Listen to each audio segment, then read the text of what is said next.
Good morning and welcome to you all. I hope you are able to hear me. If you can just type yes in the message box and confirm.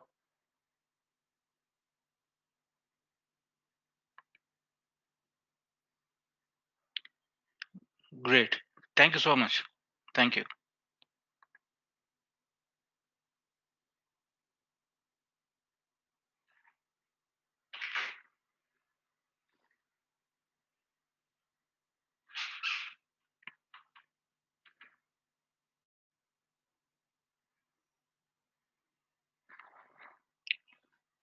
I welcome you all and thank you very much for taking a time out for this webinar. I hope all of you are staying safe during these difficult times of the pandemic. With lockdown being lifted in a very slow and selective manner, I would urge everyone to be on all the more cautious as we come into contact with more people than in the previous 2 months.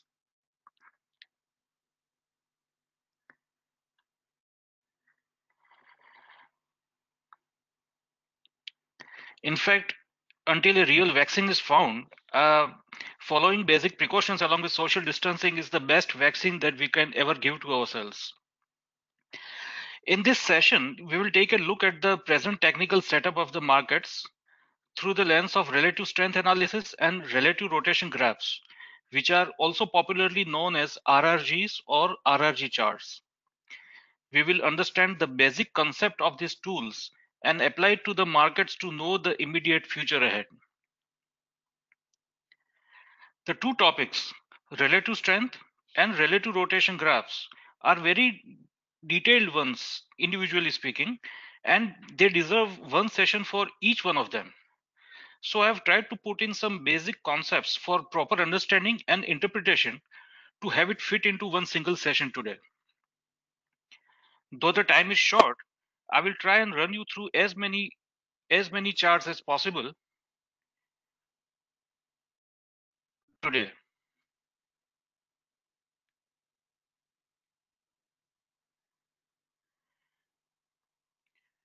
If you have questions, I'll be more than happy to take them at the end. However, if the time does not permit, I'll encourage all of you to send it to me individually, and I assure you that I will reply to each one of them as fast as I can.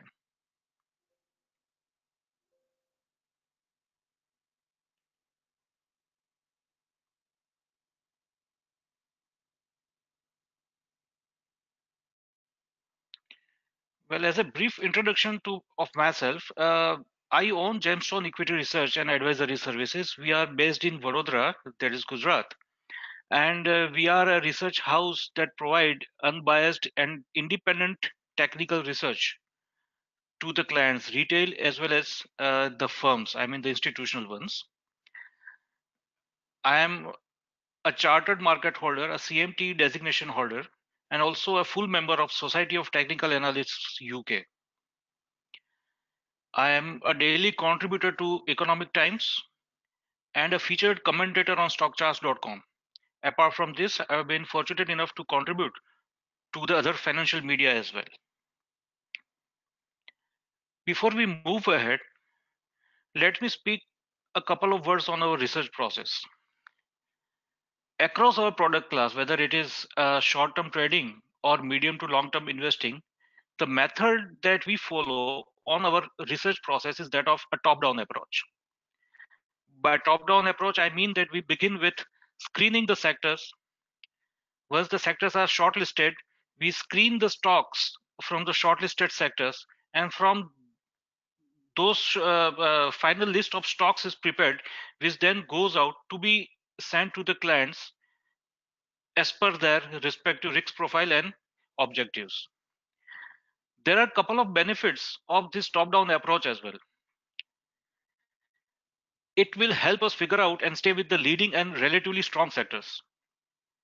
Once we do that, then logically, it will in turn help us to stay with leading and relatively stronger stocks. It will also result into a stronger relative and absolute performance against the market.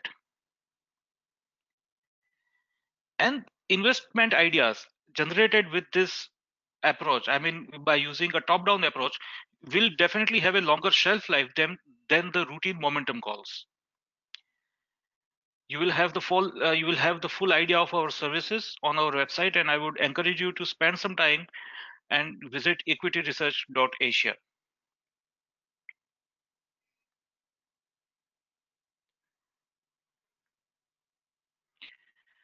Okay, today we will try and address the topic of relative strength. We will try and understand the basic applications of relative strength. We will know what relative rotation graphs are. We will also understand the construction and the interpretation of the RRG.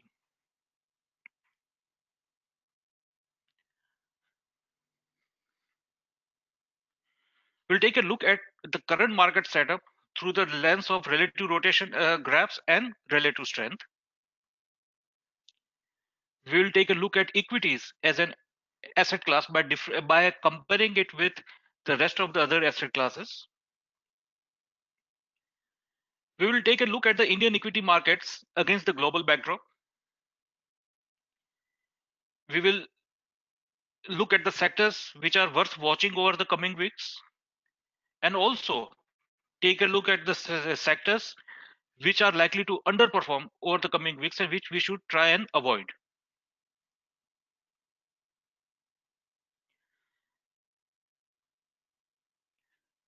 Before we move to the topic of relative strength and relative rotation graph, let us first take a look at the present technical setup of the Nifty, which will help us also understand the examples that I'll be using later on during the session.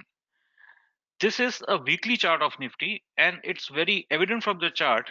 In the month of March, the Nifty has violated this decade-old trend line.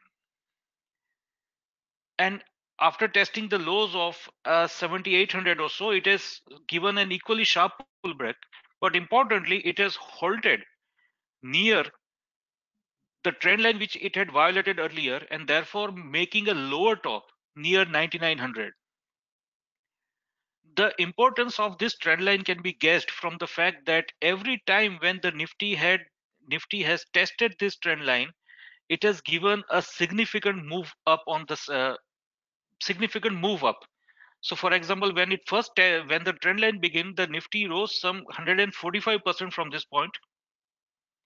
When it tested this trend line again, it rose some 64%, and when it tested the trend line again here for the third time, it's saw a rise of around 74%. By saying this, I am trying to emphasize or highlight the importance of this decade-old trend line. So what I'm trying to say is that stronger the support it is when the Nifty is trading above that, it becomes a equally strong resistance when the Nifty violates that, and that is what we witnessed when the Nifty tested it while pulling itself up and declined from there.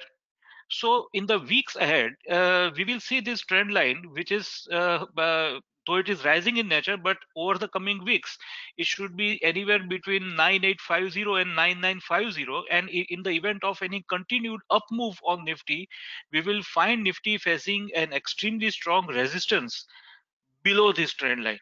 It is rising in nature, so there will be a gap of 50, 75 odd points if we spend 1 or 2 weeks more here. Also, the importance of this trend line is gauged from the fact that during the entire 11 years, almost 10.5 to 11 years, RSI got oversold just twice. Once before the actual uptrend began, and that was somewhere in 2009, early 2009. And second time it got oversold was only in the month of March, that is March 2020. That speaks of the secular strength of the up move that we saw, and having broken this violated this trend line, Nifty is bound to have a difficult time moving past 9,900. And we should not we should not interpret this any moves on the upper side of the Nifty as a beginning of another bull trend. So until and unless it moves above this red trend line, which is acting as a very strong resistance at this point of time. So we will begin with relative strength analysis.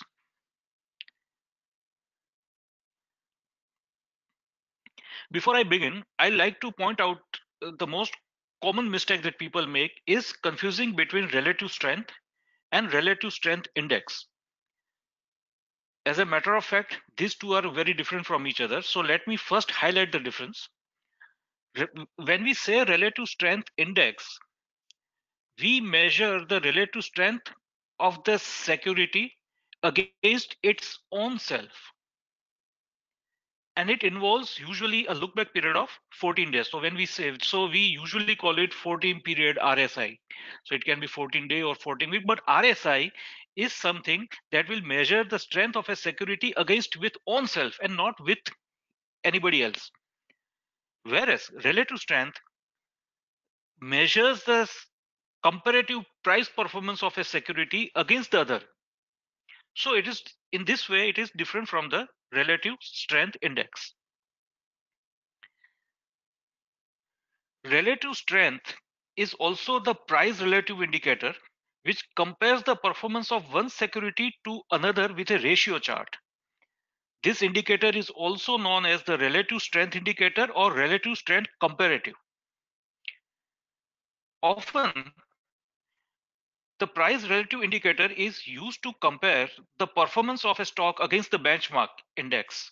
Normally, it can be Nifty 500 or Nifty or any sector index for that matter. Chartists can also use the price relative to compare the performance of a stock to its sector or industry group, and this makes it possible to determine if the stock is leading or lagging its peers.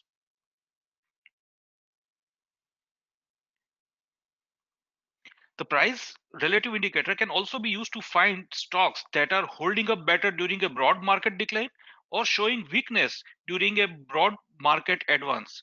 So if we put it in a simple words, relative strength or the price relative indicator or relative strength comparative, which are all one and the same thing, relative strength is nothing but a base security divided by the comparative security.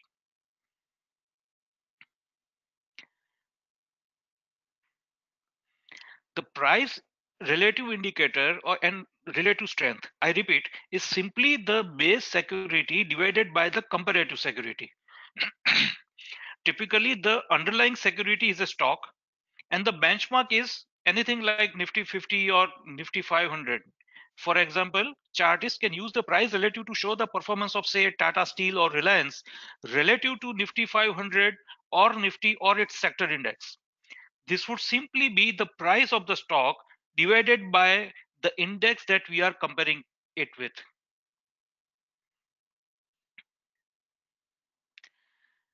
Let me show you a couple of examples where we will find some strong relative strength or weak relative strength, and we will also try and look at the bullish or the bearish divergence that relative strength analysis offers. So just have a look at the strong relative strength example.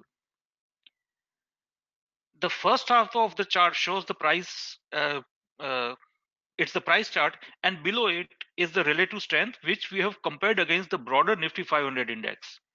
So first half of the chart is the price. The lower half is the price of that chart divided by Nifty 500. So we see that the relative strength line is rising steeply. This shows that the security which is plotted on the upper half is performing far better than the Nifty 500 index. So this is an example of strong relative strength. Now let's have a look at the weak relative strength. Again, the first half of the chart shows the price plotting. The lower half of the chart is the relative strength. And here also we have compared against Nifty 500, which is the broader market. We see that regardless of the performance of the price, the relative strength line, which is in the lower half of the chart, is declining.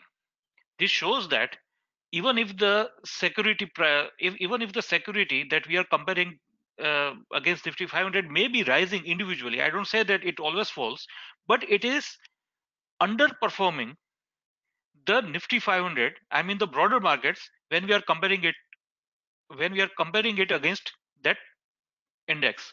So regardless of the move of this price, it is underperforming the broader markets as indicated by this weak relative strength, which is the falling relative strength line.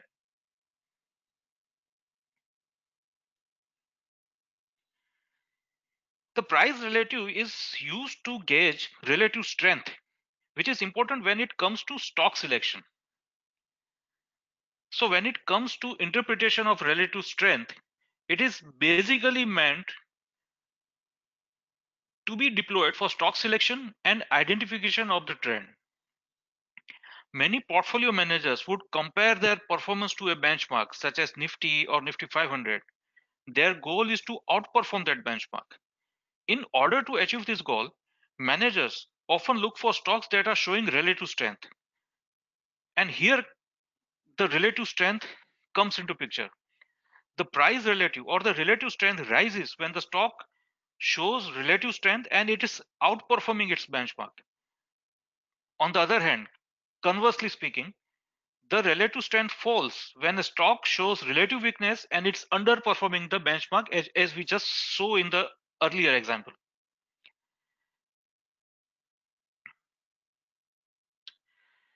Chartists can apply basic trend analysis or moving averages to determine the direction of the relative strength line.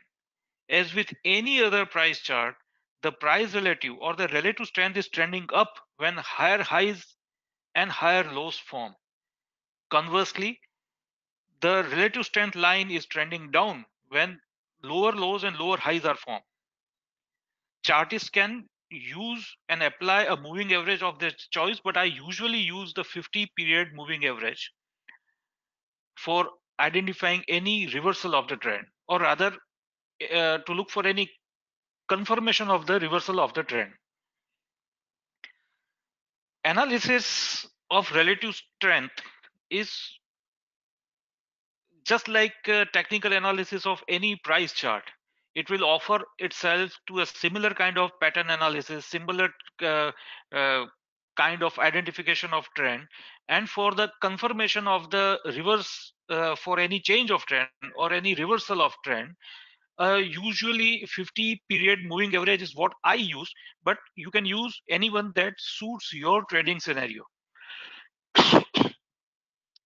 Now, since it is subject to a usual analysis of the trend, the relative strength analysis will also offer us cases where we will observe a divergence with the price action, and it can be either bullish or bearish. Let's first have a look at the bullish divergence.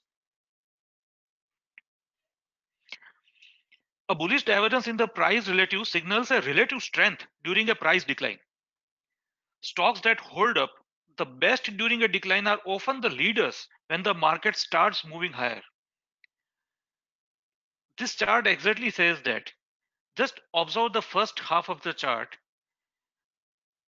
and the red arrows. We will see that while the prices are declining, the relative strength line when compared against Nifty 500, I have compared most of the stuff with Nifty 500, which is the broader market index.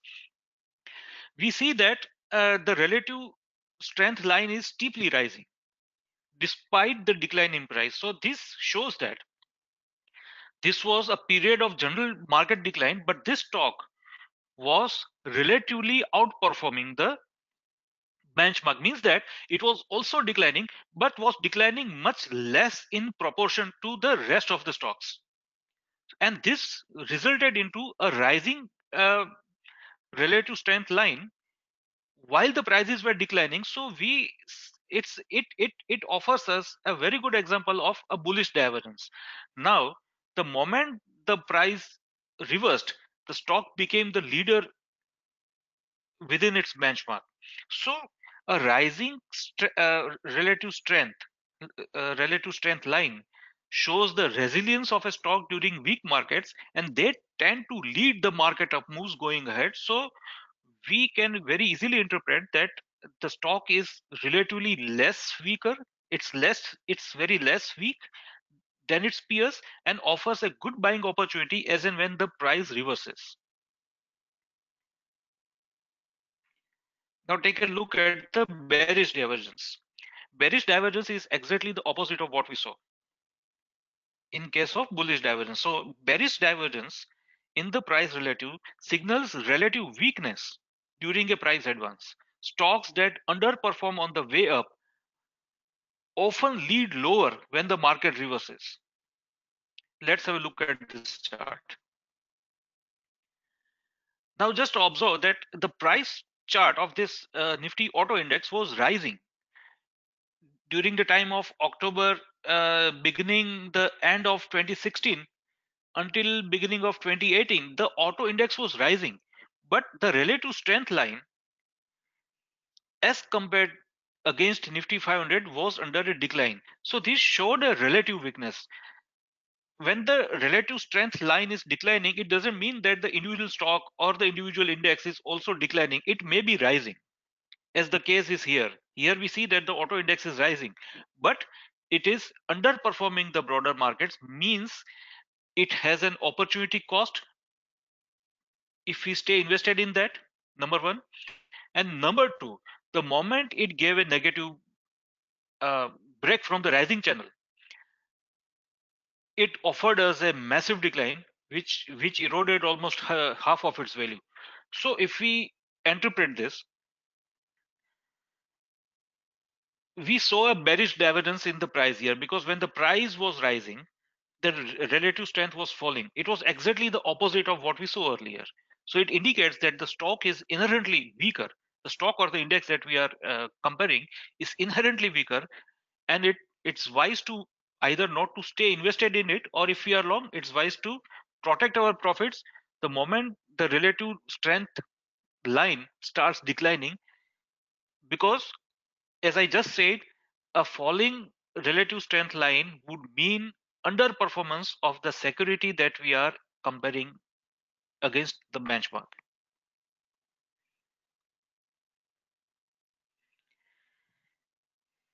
Now let's move to relative rotation graphs.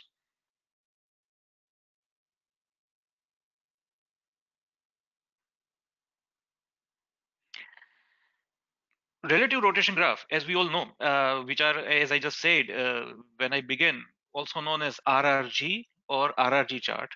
They are created by Julius D. Campanier in 2004-5. Relative rotation graphs are also commonly referred to as RRGs. They are unique visualization tool for relative strength analysis. So before I move ahead, I'll now try a why are we moving to relative rotation graph from relative strength.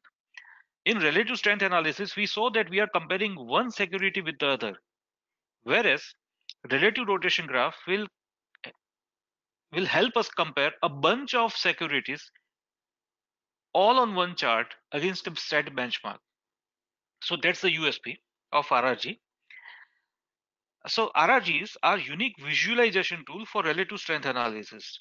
Chartists can use RRGs to analyze the relative strength trends of several securities against a common benchmark and also against each other. The real power of this tool is its ability to plot relative performance on one single graph and show a true rotation. We have all heard of sector and asset class rotation, but it is hard to visualize this rotation sequence on linear charts. RRGs use four quadrants to define the four phases of a relative trend. True rotations can be seen as securities move from one quadrant to the other over a period of time.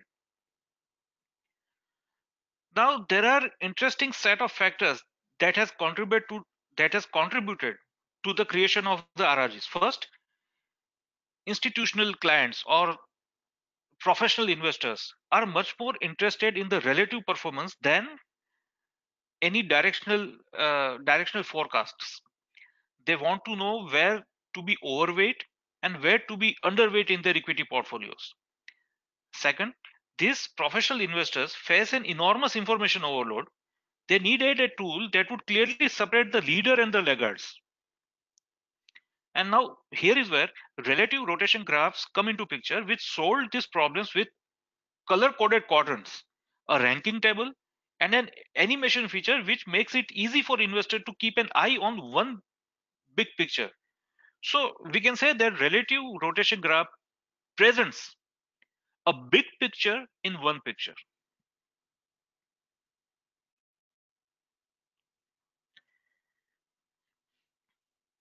Now, one of the cornerstones of technical analysis is that history repeats itself. We have seen that a lot of investors react to specific situations in a very similar way. They display the same characteristics over and over again, even if they are even if there are generations between the occurrences of such event. So recall all the price shocks or major corrective moves that we saw over the past couple of decades. It is remarkable to see how similar the discussions and the comments were in the wake of these previous shocks. Perhaps the most commonly heard was the comment, "This time it's different."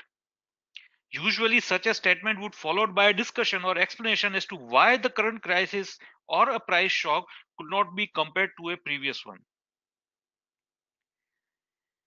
When such discussions develop, it makes an interesting case to look at the following example.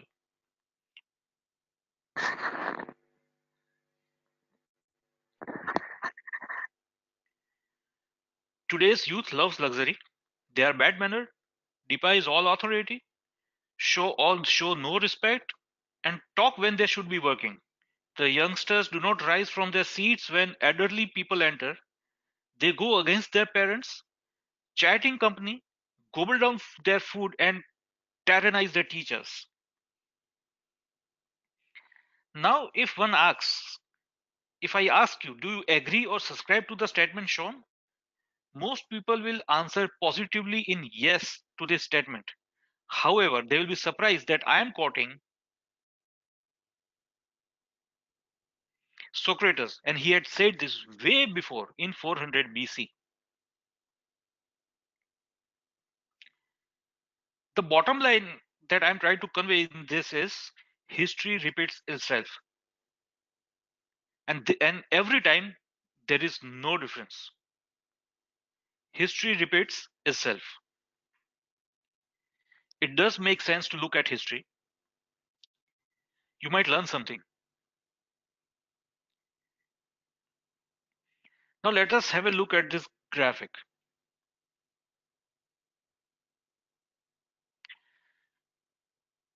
This is a situation that all investors, whether private investors or retail investors or institutional guys, face. The big question is answer whether to invest or not. And for private investors, it's a real choice whether to invest or not to invest. When you decide not to invest, then there would be no point going ahead in this presentation. But we are choosing the option that we will invest and move on to see how the relative rotation graphs are applied. Let's take an example of a pension fund, which we would call it a professional investor or an institutional investor. Pension funds or comparable institutions with long-term liabilities, they have no real choice. They have to invest. For a professional fund manager, see, as a retail investor, we have a choice that we will not invest. We will sit on cash, 100% cash. But for institutional investors or a professional fund manager, not investing is really not a choice. They have to invest. And for that, they require a structured approach. I repeat, for a professional investor, not investing at all is not really an option for him. He has to stay invested. He may have a lower or higher cash component in his portfolio, but he would never be able to sit 100% on cash.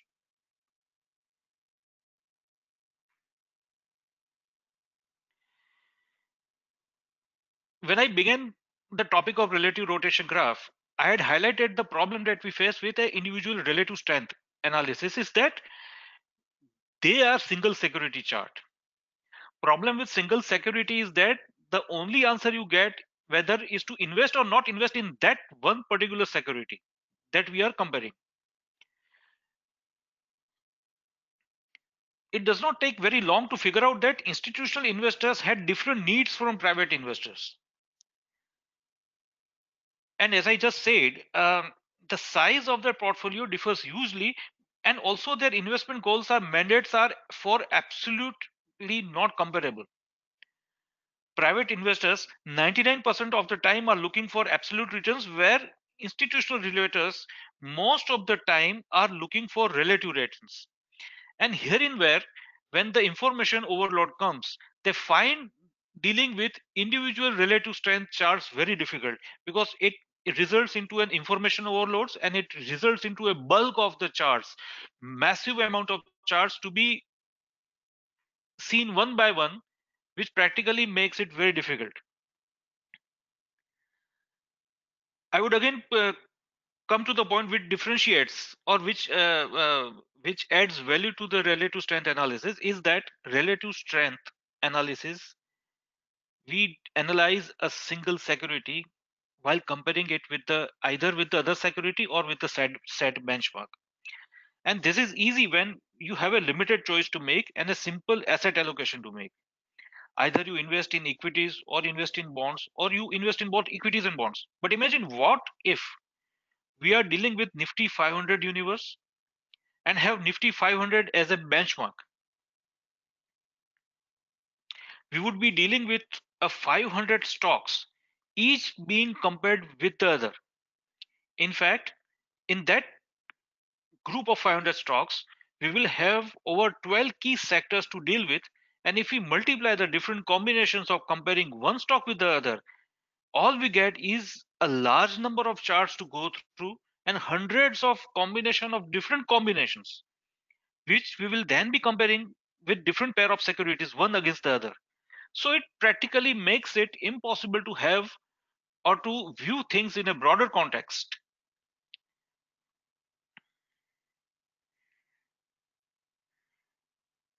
So in a technician's toolbox, there is only one technique that helps you make choice, distinguish between two securities. But to do it or to view it in a single chart, it makes it difficult. And single chart analysis using relative strength makes it virtually impossible to view things in a broader context. It doesn't allow us to view a big picture in one picture, as I just said earlier. And that would bring us to relative rotation graphs.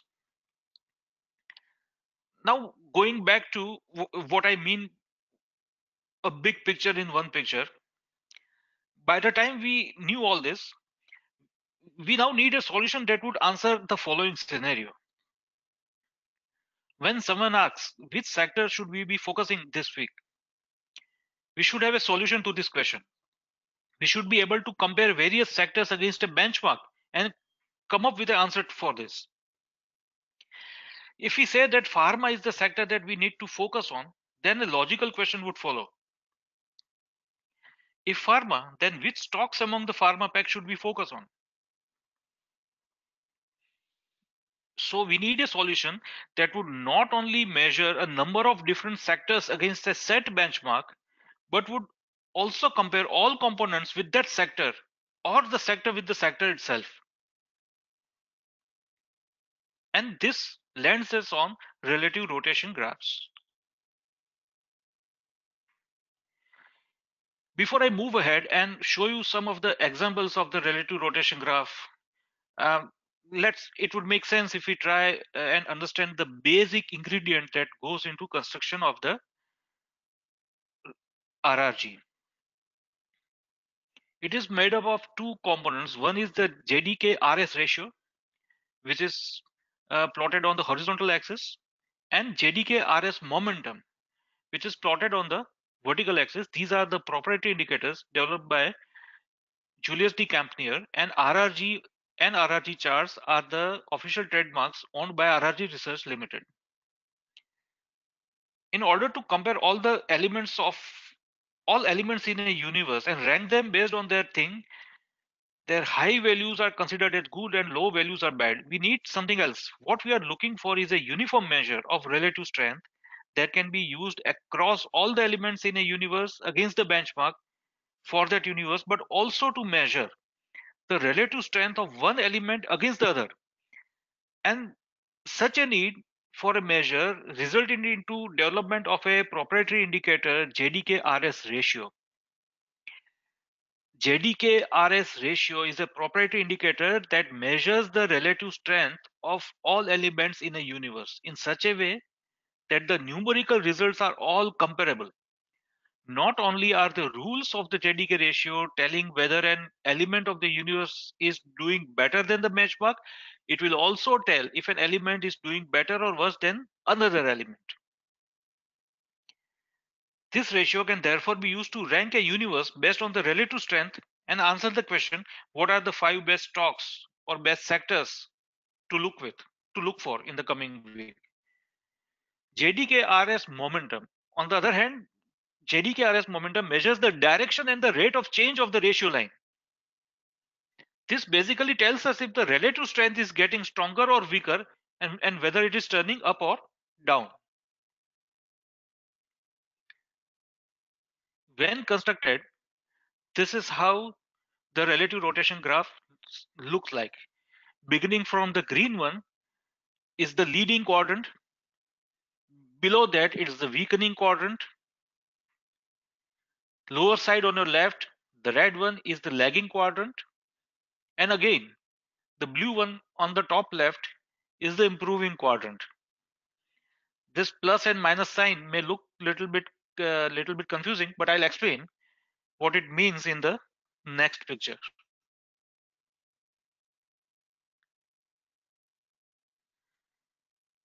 Before I move ahead, let us understand that rotation happens in the clockwise manner, as indicated by these 4 joining arrows, circular arrows. The rotation of a stock or a sector happens in a clockwise manner. So when we say that the stock is in the leading quadrant, it means it has positive relative strength and positive relative momentum. This means that the relative strength is getting stronger when the stocks are in the leading quadrant. Below that, when does a stock enters a weakening quadrant? Before relative strength becomes negative, relative momentum starts to level off and weaken first. When this happens, the stock or sector moves into the bottom right quadrant, that is the weakening quadrant.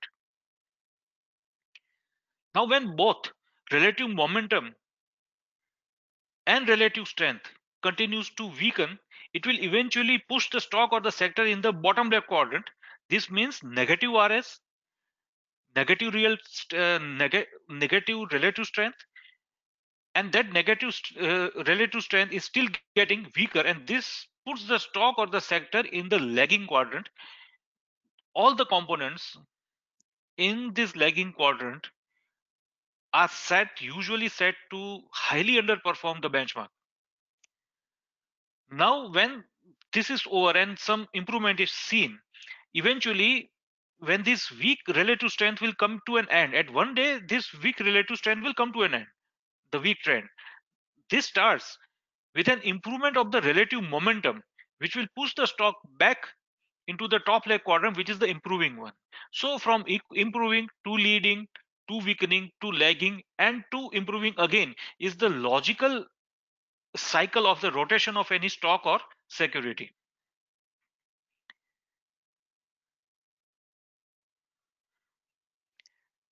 Let us apply this relative strength in the present context.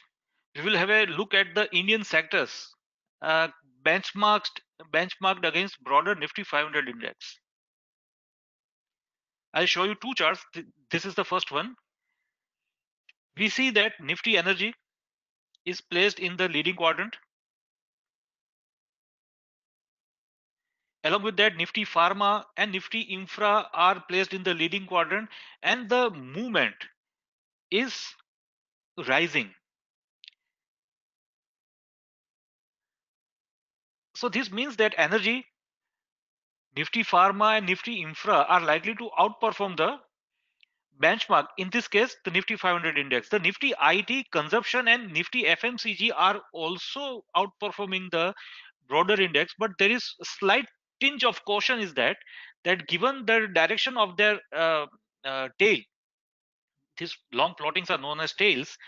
The momentum is slowing down, so we might get some diminishing outperformance. They will continue to outperform. Anything that remains in the leading quadrant will outperform. But so far as these three indexes are concerned, the rate of outperformance may be slightly diminishing in nature. On the other hand, we see that Nifty, this is Nifty Financial Service and Bank Nifty, are still languishing in the lagging quadrant. So we might see some catching up by these financial stocks as we just saw over the past couple of sessions. But broadly speaking, on week on week basis, they may still continue to relatively underperform the benchmark. Auto index, we just saw that auto index was underperforming over past many months. Now it moving into the improving quadrant here means that the underperformance would have it's likely to have ended. The stock or the sector index might have likely bottomed out, and we may see it attempting to outperform the broader markets. This means that we may not immediately start buying the auto stocks or auto index, but the point is that we should now stop shorting it in a blanket way. Similarly, we see that Nifty PSU Bank and Nifty Realty, Nifty Service Sector are all languishing in the lagging quadrants, which we will see that they will continue to underperform the broader markets on a relative terms. Just like auto, Nifty Metal and Nifty Media have at least halted their decline. They have not bottomed out. They are not ready to outperform, but their decline has been halted as the direction of the tail has changed and they are moving towards the improving quadrant. Whenever they enter the improving quarter, whenever these two indexes, media and metal, enter the improving quadrant, we will see that their underperformance would come to an end. Same thing here. Infra is lying in the leading quadrant, and so is pharma. So we will continue to see relative outperformance from these two indexes as well. Now let's move and address the question whether equities as an asset class is doing when we compare it to different asset class. And the outcome here is pretty interesting. Here we have taken a Vanguard Balanced Index Fund, which is equally 65-30, it's 60-40 weighted equity to debt fund. And using that as a benchmark, we have compared different asset classes. Equities are represented by ITOT symbol, which is iShares Core S&P Total US Stocks Market ETF. The rest of the assets that we are comparing with is the gold. We have taken corporate bond ETF. We have taken US Treasury bond ETF. We have taken US dollar index. We have taken Vanguard REIT, that is real estate ETF. And we have taken high yield corporate bond ETF. So the interesting thing is that now each dot here on the tail represents a week. That's a weekly view we are taking. The equities have taken a sharp U-turn from the lagging quadrant, and it has improved the improving one. This means that equities as an asset class have at least stopped underperforming the rest of the assets. So there are chances that equities might start performing better than rest of the asset class, and that is reflected how the dollar index, government high yield bonds, US treasury bonds, I mean, and gold are heading lower. They have almost finished their outperformance, and they are likely to take a backseat as against equity, and this has resulted into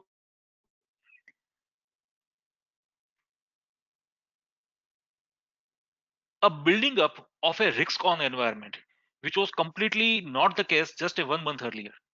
So unless the equity negatively rotates back into the lagging quadrant, we will see that equity is doing far better than bonds, than debt instruments, than gold, and then compared to US dollar index. Equities are showing a clear sign of building up of a risk on environment. That's the reason why we are seeing so much resilience on the downside in the global equity markets per se.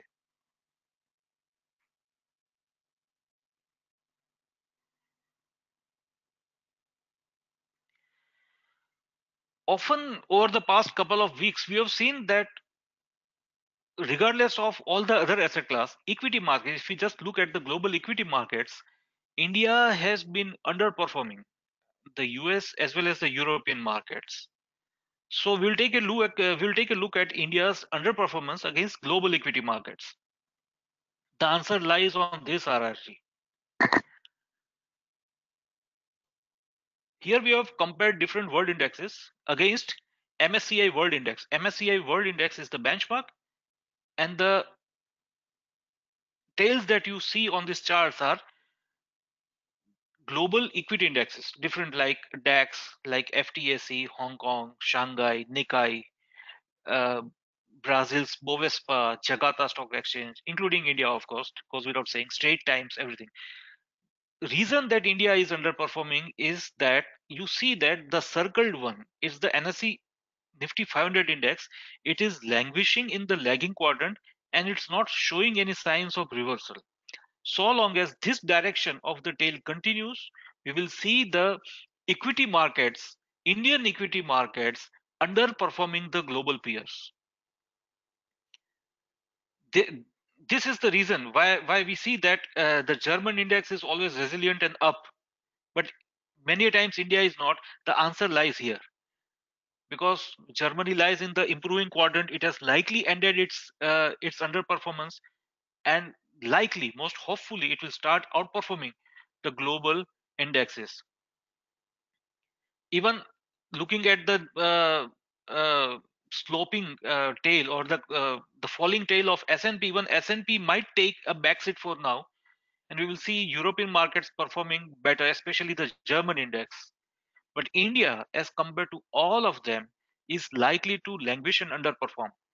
Brazil's Bovespa, since the tail is now rising high, it's moving higher, it might have ended its underperformance, but that is not the case with India. Unless this tail starts moving up, we will see the Nifty 500, broader Indian markets, underperforming the global markets. The conclusion is this: Indian equities are likely to continue to underperform the global equity markets.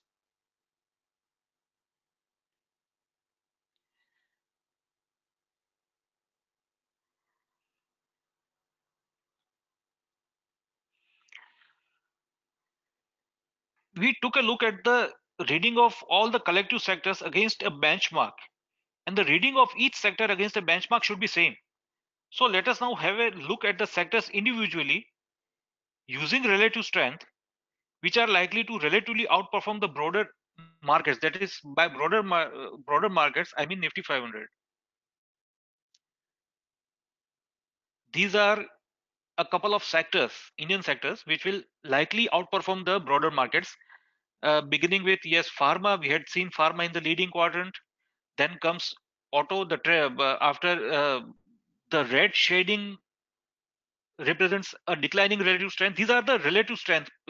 The line that you see that we have plotted is relative strength line against the Nifty 500 index. So is that it says that Nifty auto might have just started its outperformance against the 500. This is pharma. This is FMCG, which is slightly consolidating, but it's still in a very strong uptrend. And here is IT, which is about to either consolidate its performance or move higher if it manages to move past these multiple tops. Again, as I said, relative strength line is subject to a routine technical analysis check. You can identify trend, you can draw trend lines, and as I just mentioned before, the blue dotted line is the 50 period moving average I have used to confirm any reversal of trend.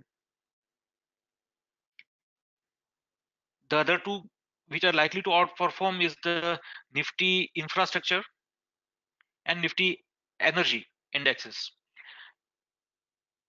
If I help you recollect, all these names that which I all these individual names that we just saw were lying either in the improving or the leading quadrants of the RRG when we inspected it as a group. Now let us look at the ones which will relatively underperform the broader markets. And here we have a couple of them. M- Metal, as I just said, it has not bottomed out, though it may be trying to consolidate its performance. We have Nifty services sector.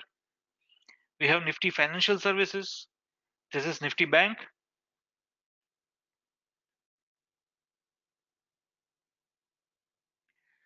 This is Nifty media. This is PSU banks and Nifty realty. Again, if I help you recollect, all the underperformance names were either in the weakening quadrant or in the lagging quadrant of the RRG, which we just saw a couple of minutes back.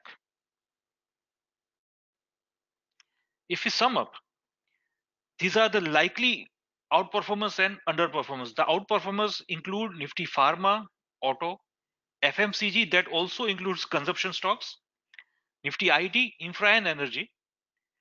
On the side of the underperformance, we'll have Nifty Metal, Services Sector, Banks, Financial Services, Media, PSU Bank and Realty. When I say underperformance, let me reiterate, I don't mean that they will start declining or we should go short in that. The only thing is that they will relatively underperform. They might perform well individually, but not as well as the broader markets. That is what relative terms mean. So this brings us to an end of today's session. But before we leave or move to any questions, let me talk and discuss something quite attractive and quite exciting and interesting, I will call it. Um, we just saw that we compared different sectors against the benchmark that was Nifty 500. So the use of relative rotation graph, we could uh, make sense of whether IT is moving or pharma is moving, or if auto has completed its bottoming out process, or financial services are still languishing, and so on and so forth. But what we did not see was the index. We saw the sector indexes, but we did not see the industry groups. By industry groups, I mean, is it possible to spot cement stocks? We have often seen that chemical and fertilizer stocks are moving. They are performing nicely. That entire pocket is doing fine. Sometimes we see sugar stocks doing excellent. Sometimes we see tire stocks taking an exclusive beating.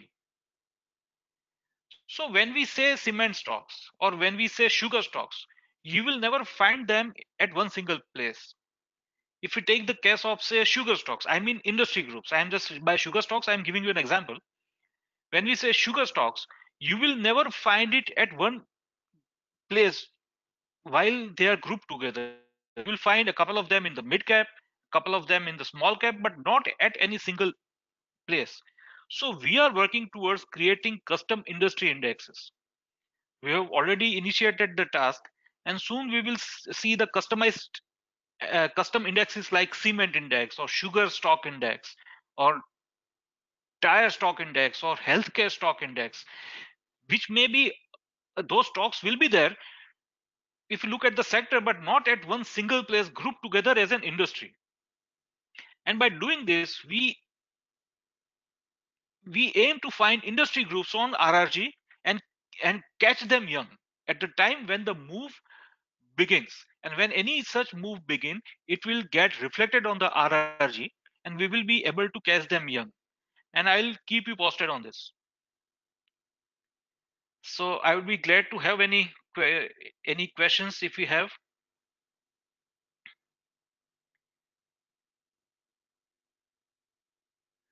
We have one question from Sri Karthik VS.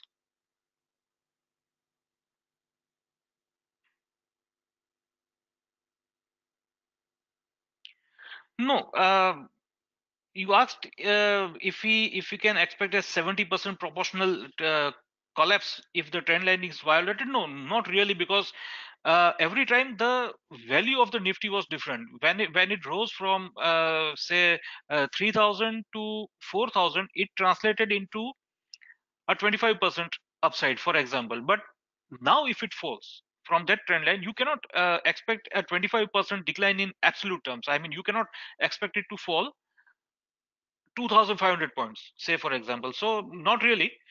That is uh, that the percentage gain was used to just demonstrate how important staying above the trend line or staying below the trend line means, and how important it was as a support and how important now it is as a resistance.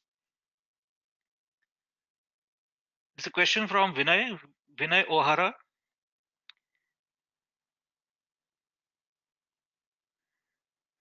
No, RSI divergence with RS divergence, these are two different things. As I said, RS, when you say RS, you will compare one thing with the other. And when you say RSI divergence, you are comparing the divergence against of that security against its own self. You are measuring the strength of that security against its own self. So these two are quite different, if I understood your question properly. Yes, the recording of this session would be available.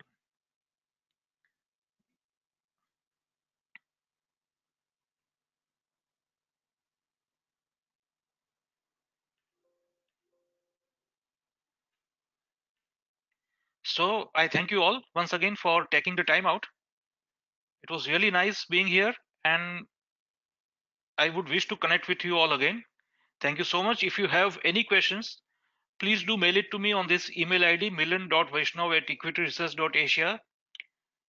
You can post your queries either through email, or you can follow me on Twitter at Milan_Vaishnav and reach out to me there.